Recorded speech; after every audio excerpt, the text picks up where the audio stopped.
C'est un parti qui, d'une part, a des racines très profondes. C'est un parti avec une longue histoire. C'est un parti qui a créé ce pays. Au fait, si nous voyons aujourd'hui le succès d'Israël en ce qui concerne l'application du vaccin, n'oublions pas que c'est le Parti travailliste qui a créé cette infrastructure de ce qui s'appelle les Coupot Cholim. C'est l'heure de retrouver notre invité, l'invité de la rédaction, Colette Avital. Bonjour, Boker Tov.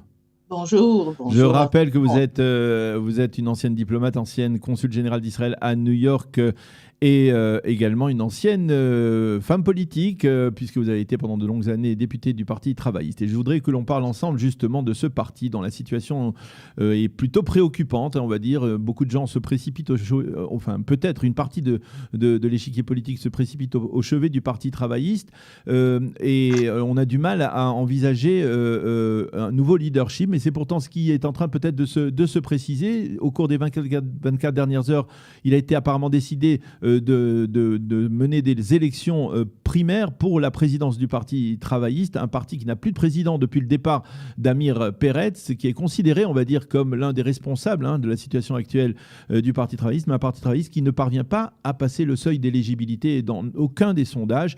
Alors, d'abord, Colette, vous qui avez vécu la vie du Parti travailliste pendant de longues années, comment vous expliquez cette bérésina du Parti travailliste actuel ?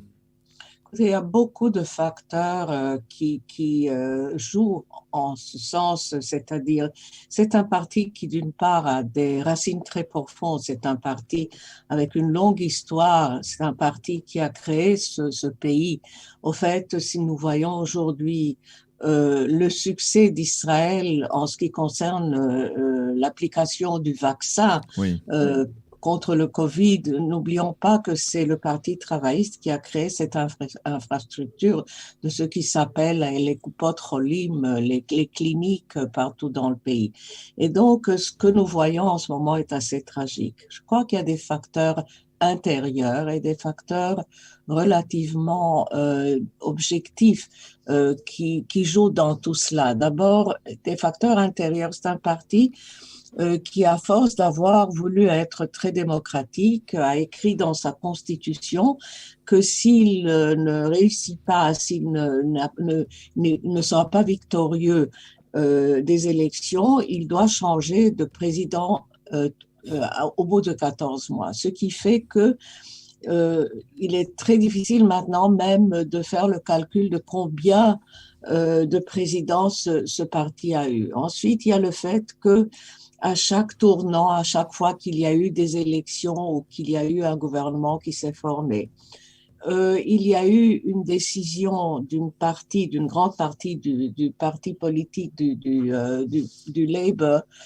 du Parti travailliste, de se joindre au gouvernement, un gouvernement de droite, ce qui fait qu'il n'a pas pu ou n'a plus pu être considéré comme une alternative. Et chaque fois, il s'est scindé. Il y a eu le fait, par exemple, qu'à un certain moment, M. Barak, qui était le président du parti, sans même raconter ça à une partie des membres de la Knesset, a décidé de scinder le parti, a pris 5 membres de parlement et s'est joint au gouvernement de M.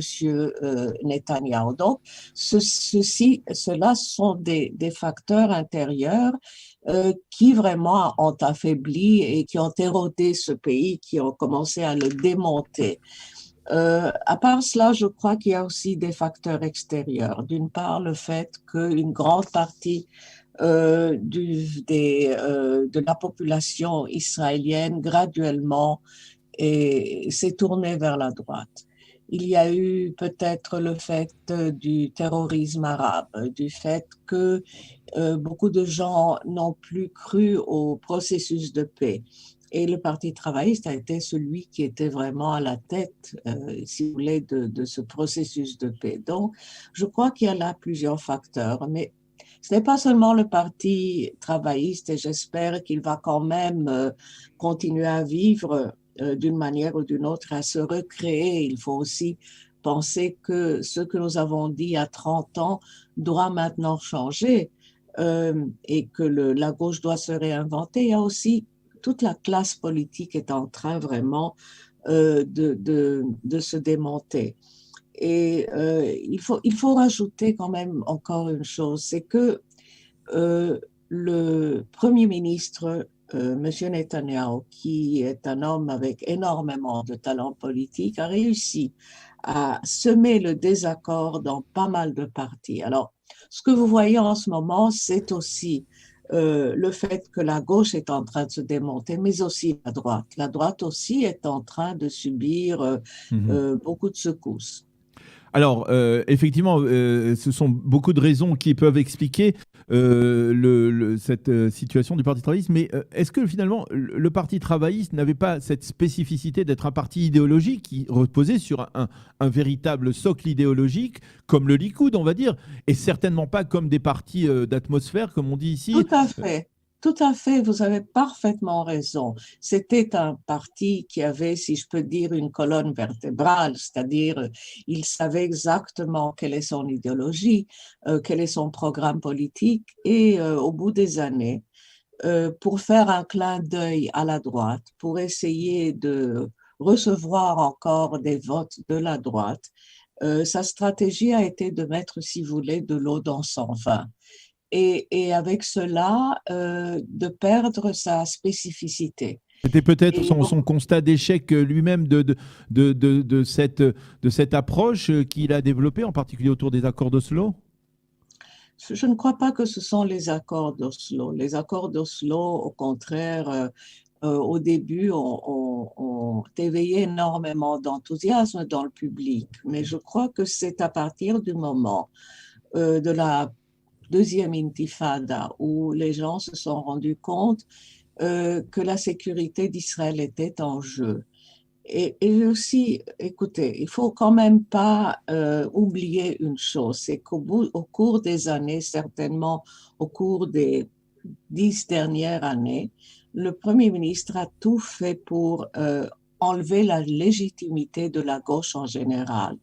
La gauche a été traitée de tous les noms, sauf de légitime. Nous avons été traités de traîtres. Alors, je ne dois pas vous dire que ce parti qui a créé l'État d'Israël, où il y a eu énormément de gens qui servent dans l'armée, qui ont servi dans l'armée.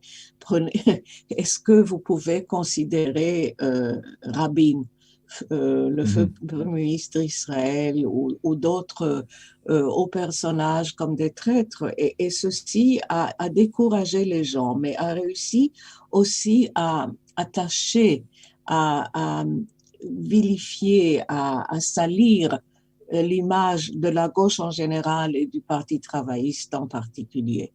Aujourd'hui, beaucoup de gens craignent, n'osent pas dire affirmer oui, je suis de gauche. La gauche est un nom péjoratif aujourd'hui en Israël. Et ceci vraiment devrait commencer à changer. Alors, est-ce que, pour essayer de se projeter vers l'avenir, est-ce que vous croyez à une résurrection de ce parti? Est-ce que cela dépend maintenant du leadership? Et lorsque on parle de leadership, le fait que, par exemple, on reparle d'une candidature que, apparemment, la direction du Parti travailliste ait proposé à Ehud Barak de redevenir président d'un parti qu'il a peut-être lui-même en partie détruit, est-ce que vous ne pensez pas que c'est apparemment contradictoire, que c'est pas véritablement séduisant? Je crois que Ehud Barak, c'est une tragédie. Parce que personnellement, je crois qu'il a énormément changé, qu'il ne ferait pas aujourd'hui les erreurs qu'il a commises par le passé. Je crois que c'est le seul leader à pouvoir mener ce pays comme il faut, mais je crois aussi qu'il n'a absolument aucune chance parce qu'il est haï d'un bout à l'autre de la classe politique en Israël. Donc, c'est là la tragédie. Je ne crois pas qu'Ehud Barak sera à la tête de ce parti. Mais je vois aujourd'hui que toutes les autres nouvelles formations, si c'est celle du maire de Tel Aviv, ou si c'est celle de M. Shelah, ou si c'est celle de Blue and White, je crois que tous voudraient non pas entrer dans ce parti, mais le prendre et prendre ses structures, parce que ce parti, même s'il n'a pas aujourd'hui dans les sondages la possibilité de passer le seuil, je crois qu'il a des infrastructures, qu'il a des sections, qu'il a Il a 45 000, énormément de 45 gens. 000 membres au Et moins. il faudrait à ce parti vraiment un, pas mal de temps pour se recréer et pour redevenir un parti qui pourrait effectivement, avec le temps, reprendre le pouvoir. Mais il serait obligé de Pas mettre, aujourd'hui. il serait Je toujours crois obligé qu'aujourd'hui, de mettre de l'eau dans son vin, comme vous dites, par rapport à son idéologie d'origine, ou au contraire, au finalement, lorsque contraire. l'on revoit l'origine du parti, le Mapai originel, c'est un parti qui est bien du centre, on va dire du centre-gauche, c'est un peu, Exact, n'est-ce pas? exact, mais qui n'est pas de droite. Voilà, qui n'est pas de droite. Mais Qui n'est enfin, pas de même si droite. parfois certaines déclarations. Écoutez, que nous aimions ça ou pas, n'oublions pas une chose que nous sommes au quatrième élection en Mhm. 2 ans et que pendant ces 2 ans, aucun des partis politiques n'a osé de prononcer le mot paix, processus de paix.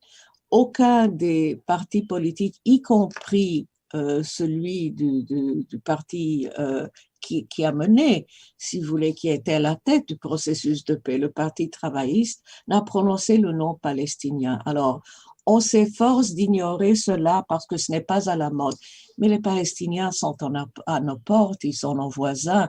À force de ne pas regarder dans cette direction, est-ce que nous allons résoudre le problème? Donc, je crois qu'il faut que le Parti travailliste, s'il veut renaître, descendre, il devra se refaire une idéologie adéquate à nos temps. Eh bien, Coletta Vital, merci beaucoup pour votre appréciation sur ce qui se passe actuellement donc, au sein du Parti travailliste, un parti dont vous avez été l'un des chefs de file pendant de nombreuses années, député du Parti travailliste. Merci d'avoir été avec nous ce matin. Merci bien. Shabbat Shalom, à bientôt. Shabbat shalom.